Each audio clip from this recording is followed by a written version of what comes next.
Selamat malam teman-teman semua yang hadir pada hari ini. Teman-teman, saya mau tanya deh, pernah nggak sih kalian lagi nonton film di bioskop yang gelap, tiba-tiba bulu kuduk kalian berdiri, padahal di layar belum ada hantu yang muncul, belum ada juga suara musik yang mengagetkan, cuma ada keheningan, atmosfer yang mencekam, dan perasaan aneh kalau ada sesuatu yang lagi mengawasi kita dari balik bayangan. Nah, kalau pernah merinding karena hal itu, selamat.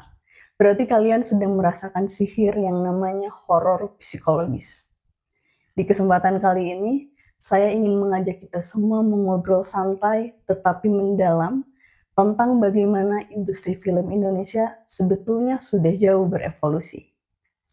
Kita enggak lagi cuma jualan formula kaget-kagetan lewat jam scare hantu, tapi sudah naik kelas ke seni membangun ketegangan yang rapih.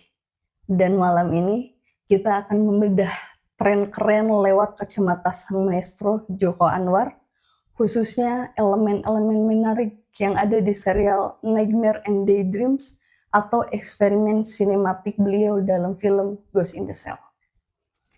Kalau kita bicara soal industri layar lebar saat ini, standarnya jujur sudah jauh sangat meningkat. Kalau mengintip dari data film Indonesia, genre horor masih jadi raja di pasar penonton kita.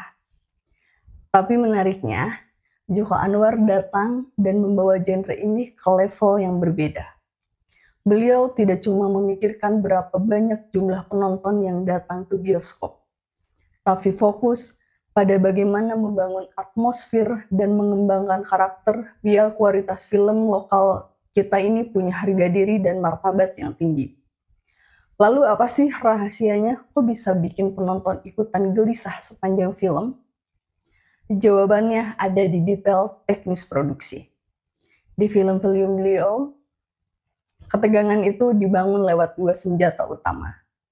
Pertama, set design yang super matang, dan kedua, pengaturan atmosfer suara atau soundscape yang jenius. Persis seperti yang Joko Anwar sempat obrolin di wawancaranya bersama Whiteboard Journal, beliau menekankan bahwa visi kreatif dalam bercerita itu harus dieksekusi dengan teknis yang presisi.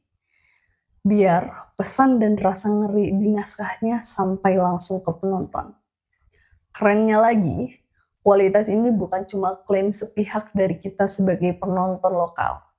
Karya-karya beliau yang berhasil menembus platform global sekelas Netflix, ditambah deretan apresiasi di berbagai festival film luar negeri.